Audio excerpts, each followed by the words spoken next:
وإذا مرضت فهو يشفين. بسم الله الرحمن الرحيم والصلاة والسلام على رسول الله أما بعد. Nous allons voir ensemble un thème qui touche un peu tout le monde, et c'est bien sûr la fatigue. On se dit, je suis fatigué, pourquoi je suis fatigué? Quelles sont les solutions? Être fatigué, l'asthénie, la faiblesse. Donc on va essayer de voir les causes et aussi donc certaines conséquences et les solutions. Surtout que chacun, on attend des solutions contre l'affaiblissement physique, l'affaiblissement moral, la baisse d'énergie. Donc comment lutter contre cette fatigue et surtout comment trouver une solution. Alors la fatigue, comme vous savez, est un problème qu'on connaît tous, qui peut être causé par de nombreux facteurs. Donc bien sûr qu'il arrive parfois que la fatigue ait des symptômes de problèmes de santé, mais nous on va essayer de voir en règle générale ce qu'on retrouve beaucoup, c'est-à-dire les facteurs qu'on retrouve beaucoup. Alors premièrement, et ça on va essayer de trouver des solutions, le manque de sommeil. Souvent c'est dû à un manque de sommeil, déséquilibre du sommeil. Aussi, deuxième chose, le stress. Souvent c'est dû aussi au stress au travail, au stress à la maison, au stress de couple, le stress avec les enfants, le stress dans notre environnement.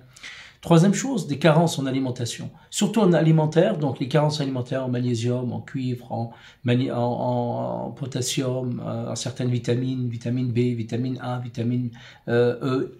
Aussi la déshydratation, aussi le fait de ne pas assez boire. Et ça, on va le voir ensemble, Inch'Allah. Un facteur aussi qui cause beaucoup de fatigue, l'obésité, le fait d'avoir un surpoids. Un facteur qui cause la fatigue, l'infection. L'infection, c'est surtout les infections virales.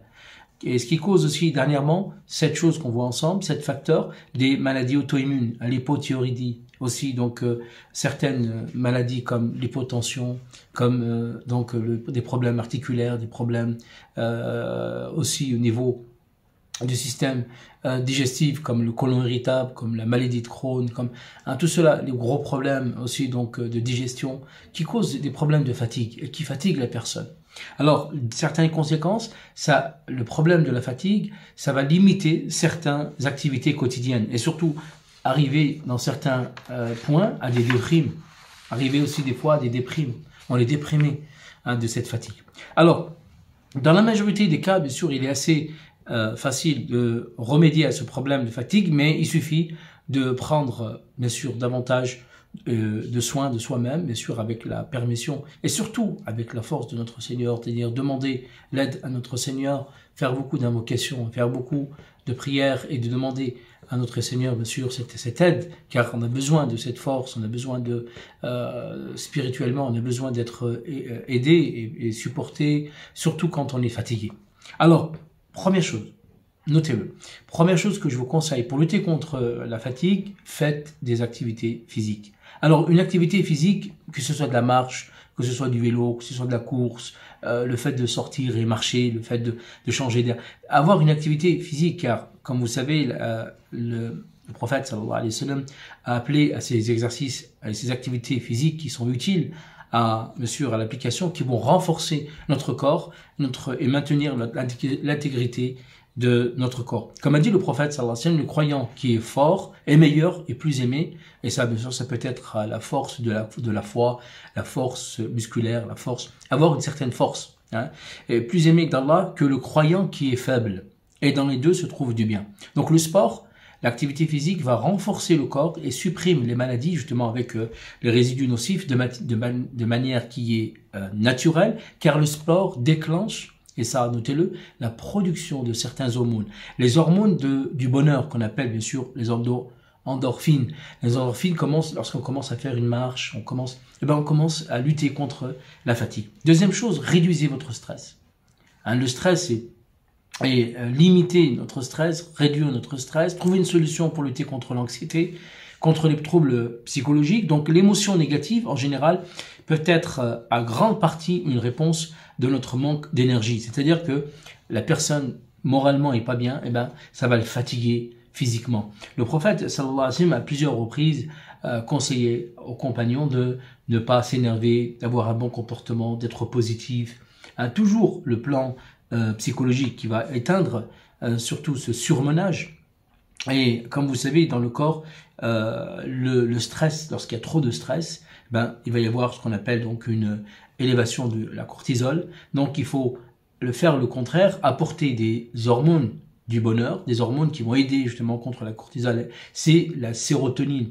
La sérotonine qu'on peut prendre, faire des cures de vitamine B, de griffonia, de rhodiola, de safran, des plantes qui vont nous aider à nous calmer, des plantes qui vont nous aider à lutter contre le stress et l'angoisse, surtout le griffonia.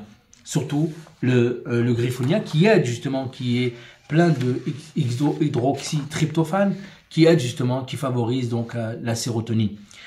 Troisième point, c'est bien sûr l'hydratation, de boire un maximum. Car vous savez que l'hydratation est à l'origine d'une fatigue. Lorsqu'il y a personne un manque d'eau, ne boit pas assez d'eau et manque d'énergie, ça pousse justement à avoir moins de cette eau. La personne qui ne boit pas assez, alors ça va dans l'organisme, le sang ne va pas circuler comme il le faut et il ne va pas arriver dans les organes vitaux, surtout le cerveau. Donc, une solution, boire des tisanes, buvez du gingembre par exemple, maca, vous avez des plantes qui sont très bien, le ginseng qui est très bien en tisane, qui soit le cordyceps en tisane, des champignons chinois, des adaptogènes qui sont en tisane, le reishi en tisane, des tisanes de champignons chinois, de tisanes d'adaptogènes qui vont vous aider à avoir une certaine force et avoir une certaine énergie, de boire assez d'eau, de boire un litre d'eau, avec boire aussi boire assez de soupe, de légumes, boire des jus, la vitamine C aussi, de boire des jus d'orange, jus de fruits, qui vont vous aider justement à lutter contre la fatigue, avec bien sûr des compléments alimentaires. Alors aussi, la quatrième chose qui est importante, la perte de poids. Plus vous allez perdre du poids et plus vous allez sentir moins fatigué.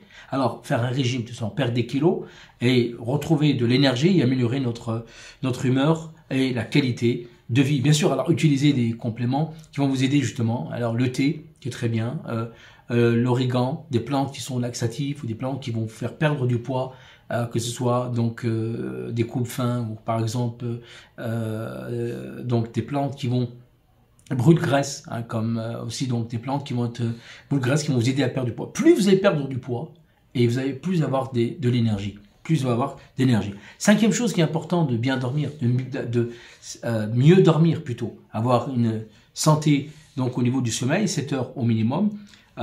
C'est vrai que ça dépend des âges, bien sûr, ça dépend des âges, mais avoir un critère de dormir suffisamment va justement affecter, et si va affecter sur notre énergie, mais le contraire, si vous dormez pas assez, ça va affecter contrairement à notre énergie, voire des humeurs, mauvaises humeurs. On va se retrouver dans la journée fatigué au niveau du travail, au niveau de la famille. Si on dort pas assez, on va se retrouver même fatigué, être coléreux avec nos enfants, coléreux avec les gens, coléreux au travail, coléreux dans la rue, coléreux, parce qu'on n'a pas assez de sommeil. Et bien sûr, avoir un sommeil réparateur et aussi une sieste, comme nous recommandé par le prophète sallallahu alayhi wa sallam. Sixième chose qui est importante aussi pour lutter contre la fatigue, l'environnement. Donc, faites bien attention, la chambre, l'endroit confortable, agréable, température de la chambre, adaptée au sommeil, le bruit, attention au bruit aussi, réduire et faire bien attention aussi à l'endroit où vous allez vivre, la pollution, tout ça fatigue, la pollution fatigue, les bruits fatiguent, les voisins fatiguent,